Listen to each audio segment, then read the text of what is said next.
Good morning students. आज हम नया लेसन स्टार्ट करते हैं जिसका नाम है प्राकृतिक संपदा। लेसन 14 जिसका नाम है प्राकृतिक संपदा। सबसे पहले इस लेसन में हम बात करते हैं कि प्राकृतिक संपदा क्या होती है। प्राकृतिक संपदा की अगर बात करें तो वे संसाधन या संपदा जो हमें प्रकृति से प्राप्त होते हैं, कहाँ से प्राप्त होते हैं? प्रकृति से प्राप्त होते हैं, उन्हें हम प्राकृतिक संपदा कहते हैं। उन्हें हम क्या कहते हैं? प्राकृतिक संपदा कहते हैं। संसाधन या संपदा से क्या तात्पर्य है?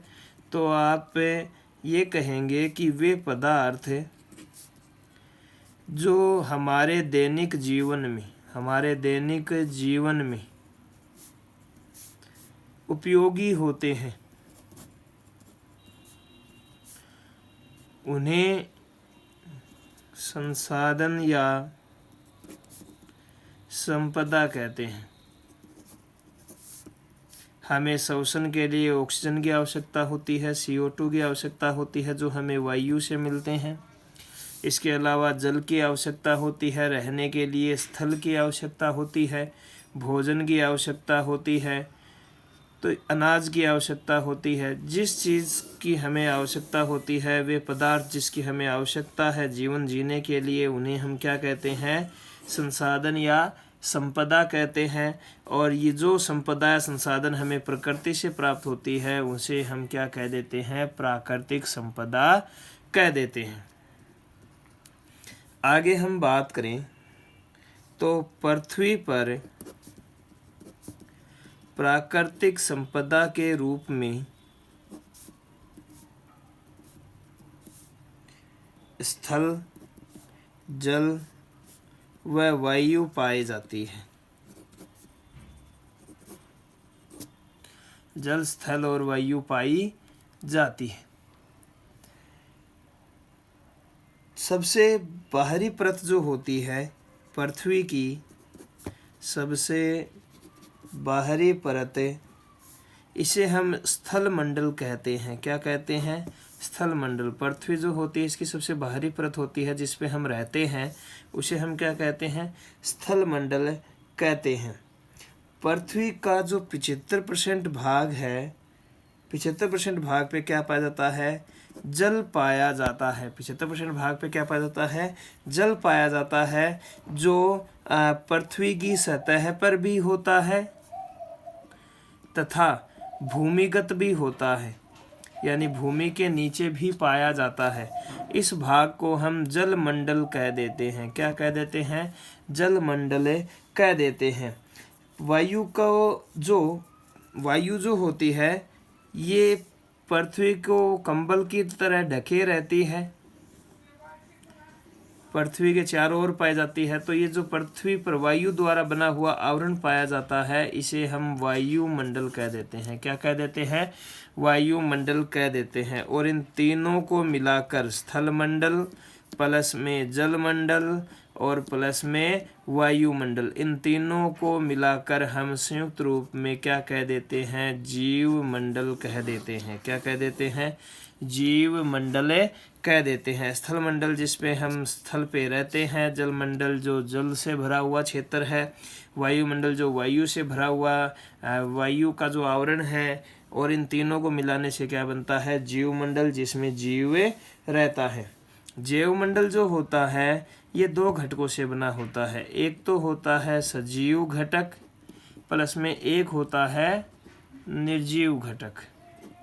सजीव घटक में जंतु, पेड़ पौधे आते हैं जो सजीव होते हैं, जबकि निर्जीव घटक के अंदर वायु है, जल है, मिट्टी है, प्रकाश है, ऐसे घटक आते हैं जो निर्जीव होते हैं। ये हमने एक बात की सिंपल सी संपदा के बारे में। आगे बढ़ते हैं, आगे बात करते हैं हम जीवन, सबसे पहले हम इसमें बात करते हैं वायु की। किसकी बात करते हैं?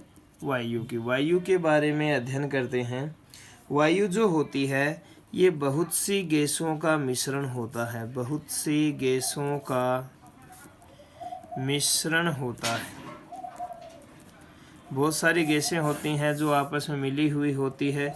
जैसे मैं बात करूं नाइट्रोजन की, ऑक्सीजन की, कार्बन डाइऑक्साइड की, इसके अलावा नियोन की, या अन्य जो भी गैसें जो वातावरण में पाई जा रही है, वो सभी गैसों का मिश्रण क्या कहलाता है? वायु कहलाता है। इनमें सबसे इम्पोर्टेंट जो होती है वो CO2 होती है। सबसे इम्पोर्टेंट कौन होती है? CO2 होती है, जो वायुमंडल के ताप को निर्धारित करती है। जो क्या करती है? वायुमंडल के तापमान को निर्धारित करती है। हम बात करें तो जो CO2 होती है इसकी मात्रा 1% का एक छोटा सा भाग होता है। 1% का भी एक छोटा सा भाग, 0.1% की अगर मैं बात करूं तो इतनी CO2 वायुमंडल में उपस्थित होती है। और ये 2 विधियों द्वारा वायुमंडल में स्थिर रहती है। 2 विधियों द्वारा वायुमंडल में स्थिर रहती है। जैसे कि सबसे पहले बात करूं तो जो पेड़ पौधे होते हैं ये प्रकाश संश्लेषण क्रिया द्वारा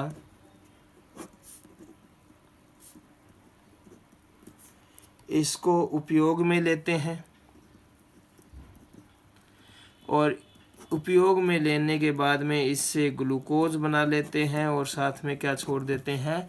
ऑक्सीजन छोड़ देते हैं। जैसे कि देखिएगा CO2 की क्रिया जल के साथ करवाएंगे प्रकाश की उपस्थिति में, और पर्णहरित की उपस्थिति में ये अपना भोजन बनाएंगी ग्लूकोज के रूप में, साथ में क्या छोड़ेगी? ऑक्सीजन छोड़ेगी। तो एक तो इस विधि द्वारा ये वायुमंडल में स्थिर रहती है।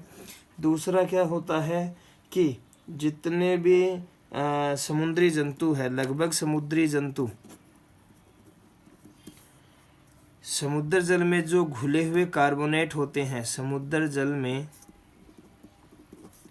घुले हुए कार्बोनेट जो होते हैं इनसे अपना कवच बनाते हैं।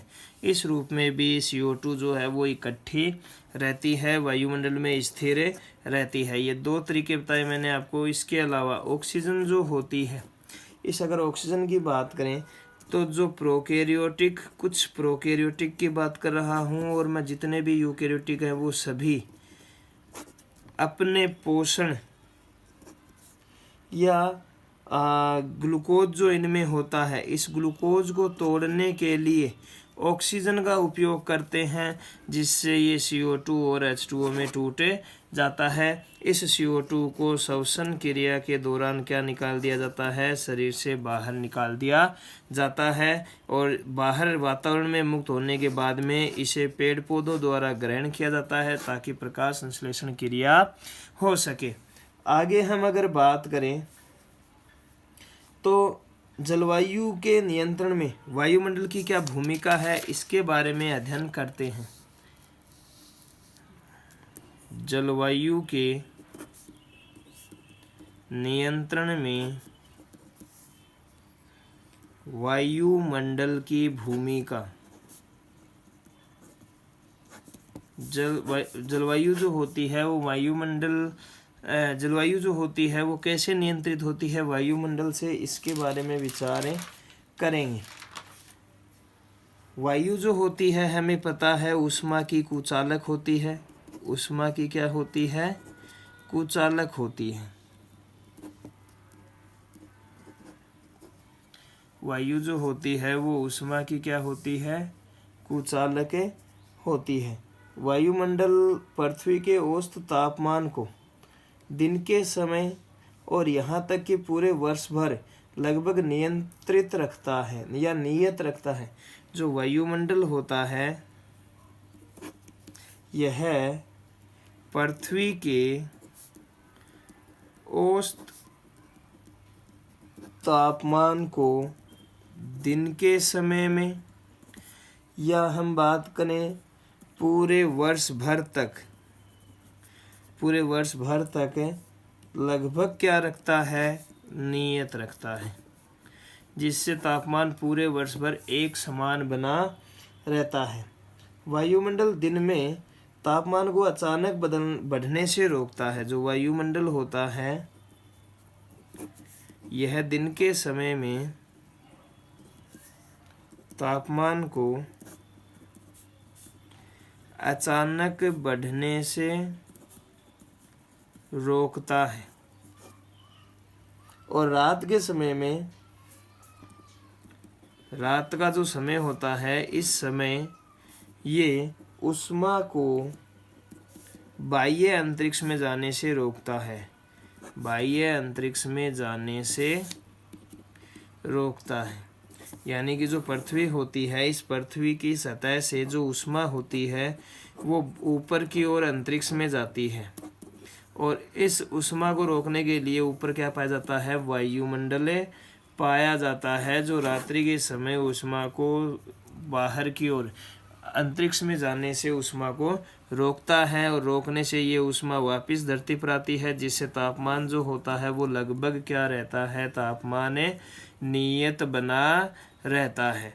तो ये इस प्रकार से वायुमंडल जो होता है ये जलवायु को नियंत्रित रखता है। एक वर्ष भर के अंदर उसे घटने बढ़ने से रोकता है, अचानक बढ़ने नहीं देता है, और जो ऊष्मा होती है पृथ्वी की उसे बाह्य अंतरिक्ष में जाने से रोकता है। इसलिए जलवायु के नियंत्रण में वायुमंडल की बहुत महत्वपूर्ण भूमिका होती है। आगे अगर हम बात करें तो आगे हम बात करते हैं वायु की जो चंद्रमा होता है उसके बारे में बात करें। जो चंद्रमा होता है ये भी पृथ्वी के समान ही, जितनी पृथ्वी सूर्य से जितनी पृथ्वी दूर है उतना ही क्या है, चंद्रमा भी दूर है। परंतु चंद्रमा की जो सतह होती है, चंद्रमा की सतह पर वायुमंडल नहीं होता, और वायुमंडल नहीं होने के कारण यहाँ का जो तापमान है वो -190 डिग्री सेल्सियस से 110 डिग्री सेल्सियस तक बना रहता है। आगे हम बात करते हैं वायु की गति की। वायु की गति जिसे हम पवने कह देते हैं, पवनों की बात करते हैं। वायु की गति जो होती है, अगर तेज गति से वायु बह रही होती है तो उसे हम पवन बोल देते हैं।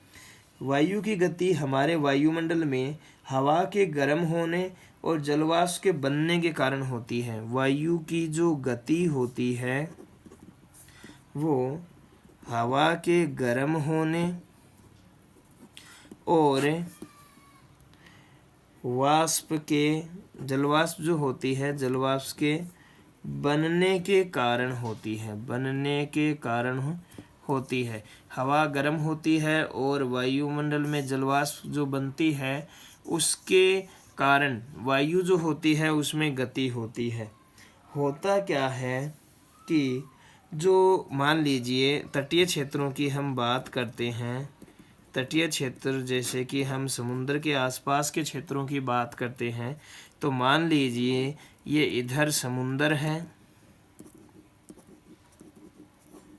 इधर स्थल है और यहाँ पे घर है। ये स्थल है, ये जल है, समुद्र है। तटीय क्षेत्र की बात कर रहा हूँ।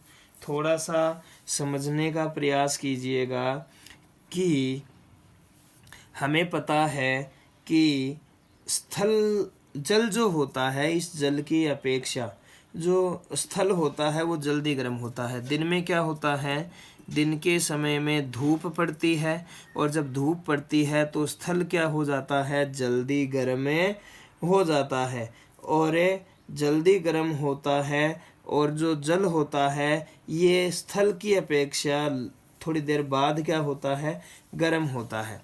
जब स्थल जब गर्म होता है तो यहाँ की वायु भी क्या होती है, गर्म होती है। और वायु कहाँ की ओर उठती है, ऊपर की ओर उठती है। और जब ऊपर उठती है तो यहाँ पे जो दाब है, वायु दाब है, ये कम हो जाता है। और जब वायु दाब कम हो जाता है या कम दाब का क्षेत्र बन जाता है, यहाँ पे कम दाब का क्षेत्र, और जब कम दाब का क्षेत्र स्थल की ओर बनता है तो समुद्र के ऊपर की जो वायु होती है, समुद्र के ऊपर की जो वायु होती है, ये समुद्र से कहाँ की ओर बहती है, स्थल की ओर बहती है, क्योंकि इधर क्या है, कम वायु दाब है। जबकि रात्रि में क्या होता है, रात के समय में जो रात्रि में अगर बात करें तो रात्रि के समय में जो स्थल होता है, वो रात्रि के समय धूप नहीं पड़ती तो जल और स्थल ठंडा होने लगते हैं।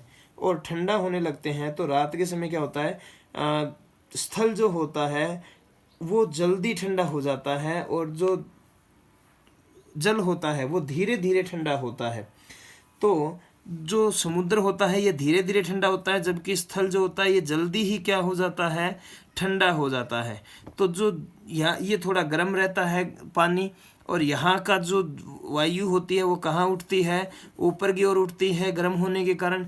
और जब ऊपर की ओर उठती है तो यहाँ पे कैसा क्षेत्र बनता है, कम दाब का क्षेत्र बनता है। तो रात्रि के समय जो वायु होती है वो स्थल से कहाँ की ओर जाती है, जल की ओर जाती है। इसलिए रात्रि के समय जो वायु की गति होगी वो स्थल से जल की ओर होगी या समुद्र की ओर होगी, जबकि दिन के समय में समुद्र से स्थल की ओर होती है। तो ये हमें क्या है, याद रखना है। थोड़ा आपको समझ में आ गया होगा मैंने क्या बताया है। दिन के समय में जो स्थल होता है यहाँ पे कम वायु दाब का क्षेत्र बनता है, जिससे जल से स्थल की ओर वायु आती है। और रात्रि के समय समुद्र में जल कम दाब का क्षेत्र बनता है, इसलिए यहाँ से स्थल से जो वायु होती है वो कहाँ की ओर जाती है, जल की ओर गति करती है।